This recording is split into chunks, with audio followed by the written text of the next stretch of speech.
Hello, I'm Jeff Siegel, and welcome to our Sunday seminar here on SantaAnita.com as we finish off the week here at the Great Race Place. Good card to handicap. However, there are going to be a couple of races we're going to pass.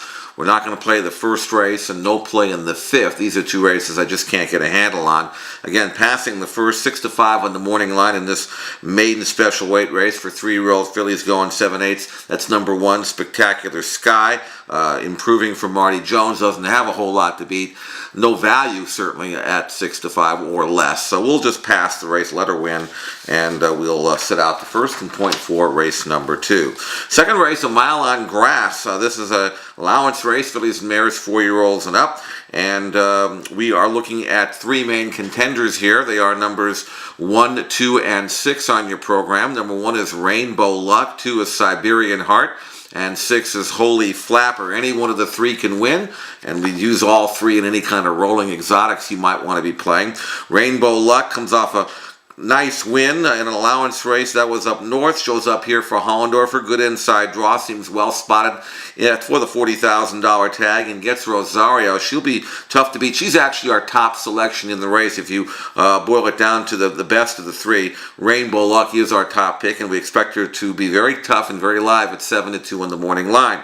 But she's not a single because we're also going to use number 2 Siberian Heart, first or second in each of her last 2. She's in good form at the level. And also number 6, Holy Flapper, lightly raced Holy Bull filly trained by Peter Urton. And this is a filly who was a little bit disappointing in her last race over the cushion track at Hollywood. But she does have some decent form on grass, and her best puts her right there. So we'll throw her in. That's number 6, Holy Flapper. So 1, 2, and 6 with preference to number 1, Rainbow Luck. She's our top selection in today's second race at Santa Anita. Third race is a Santa Isabel, just a 5-horse field. It's out of the pick 6 for that reason. And Mayday Rose, another nice prospect in the Bob Baffert barn, is even money on the morning line. I don't know if she has to win, but she certainly looks like the right one. She ran well in the Starlet, finishing 4th behind Turbulent Descent. Still a pretty good race. Much easier spot in here. She's got her stablemate to worry about, number 5, Plum Pretty, who is a 1-for-1, having won her only start sprinting. I don't know if these horses are going to hook up or Mayday Rose is going to clear, and then maybe Plum Pretty will sit second. But I'm sure that Bob Baffert will prefer not to have these 2 horses duel each other into the feet if they can all avoid it. The other one to look at, Zazu, number 3. This is a John Sadler trained filly. She was 5th in the Starlet in the same race that Mayday Rose was 4th in, so she wasn't really beaten all that badly, and no doubt that she's capable of improving, daughter of Tappet. So at 5-1, she probably is a little bit better value for sure than Mayday Rose. She'll have to improve to win, but it's not without possibilities. So I'm going to use them both in my rolling exotics, and any rolling exotics you might want to be playing, whether it's a double or pick 3 or even the early pick 4. I'm going to use them both, number 4 Mayday Rose and number 3 Zazu, expecting, however, that the shorter price horse Mayday Rose will probably win. Moving to the 4th race is a mile race, claiming race, $20,000 tag, and we're going to go 2 deep here using number 1 Market Rebel, also number 6 Job Boss. So if you want to play an exacta box, you can use numbers 1 and 6. Market Rebel gets Bejarano in a good inside draw. He's also coming out of a tougher race, and he should go better at this level.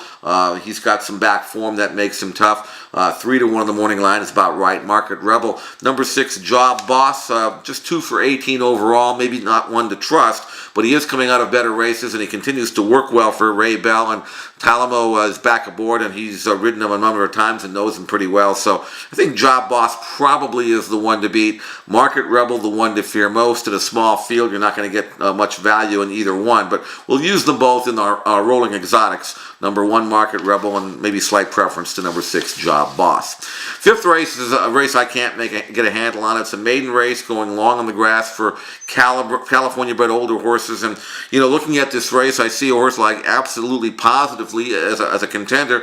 He's a 15-race maiden. I just don't think I'm going to trust him.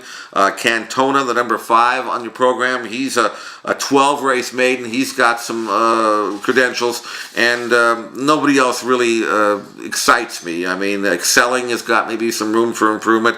Nofty, the Gary Mandela trained gelding, has only had the 2 starts. Maybe he'll improve, but none of those horses really inspire me. I'm just going to sit out and pass the 5th race, recognizing the simple fact that somebody's going to win. I just don't know who it is, and I'm not really thrilled with the whole proposition. So we'll sit and pass the 5th. Starter action in the 6th, which begins as a late pick 4. This looks kind of interesting.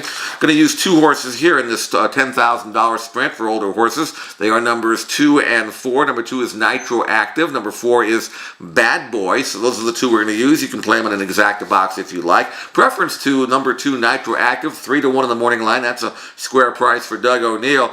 Big class dropper. I think he's realistically spotted here. The cheapest he's ever run for. Had some touch of back class. And if he's got one more good one left in him, he's going to be really hard to beat. Pedroza takes them out, and I'm sure he'll be riding the hair off him. So Nitro Active, using him along with Bad Boy, the win machine. 14 wins in his career is amazing. He is now in the Mark Glatt barn, leaving the Peter Miller barn, first off the claim. And, of course, he's on a massive win streak, and you got to like him, even though we all know he's got a lot of physical problems. He doesn't have a lot of early speed, and he kind of cuts it close every time he wins. But he seems to get there all the time. And as he seeks his 6th straight win, you just have to respect him. But not the kind of horse that necessarily is going to be worth the real short price, win streak or no. Bad Boy, he'll fire, I'm sure. But Nitro Active is coming out of much better races. So we'll see if they can come together. 2 and 4 in that order in today's 6th at Santa Anita. 7th race down the hill. This is a filly and mare sprint.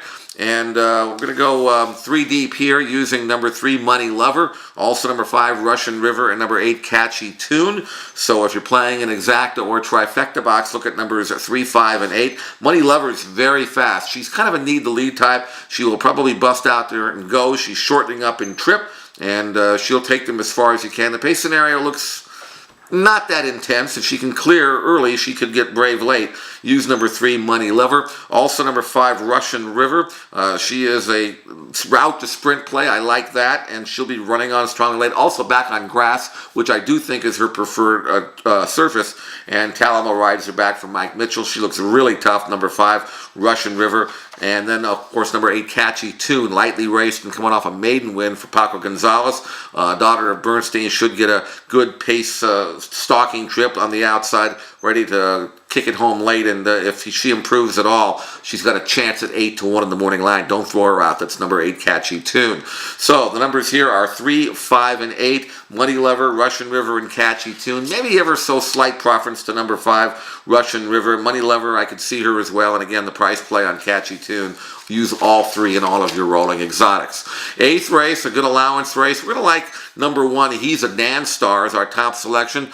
He is back on the main track. He did win on dirt, good old-fashioned dirt at Fairplex, and his only start on dirt in his debut came from out of the clouds to win that day. He is a late-running sprinter. I like him at 6.5 furlongs. He's training well. Gomez rides him back for Sadler, and there's not a whole lot in here, and I think he's got a little bit more potential than the others. So at 5-2 in the morning line, I think that's a fine price, a square price. Let's go with number 1. He's a dance star as a rolling exotic single and a straight play in today's 8th race. I like him a lot. Number 1, he's a dance star. Moving to the 9th and final, another 6.5 down the hill grass grab bag. I'm going to go 2 deep here using number 2, Seeking the Queen, who I do like, and also number 6, Fairway Road, who I really like a lot as well. So a cold exacta box here, 2 and 6. Maybe slight preference to Seeking the Queen. She's pretty quick, and there's not a lot of speed in this race. She could lead from start to finish if she breaks running. Talamo rides her back. She didn't break last time. Rushed up, made the lead, opened up, and got nailed. Hopefully she'll leave cleanly today. If she does, she looks like the controlling speed. So let's go with number 2, Seeking the Queen, but also use the first off the claim Peter Miller horse, number 6, Fairway Road. This is a filly who is coming off a sharp win. She likes to sit right behind the leaders and pounce. She's going to get that kind of trip, and she is strictly the one to beat, number 6, Fairway Road. Looks like a pretty good exacta to me. 2-6-6-2, Seeking the Queen on top. Fairway Road also being used. That's how I see today's 9th and final at Santa Anita. And that wraps up our seminar for today. Thanks for joining us here on SantaAnita.com. We'll be off again until Thursday. We'll talk to you then. Best of luck today at Santa Anita.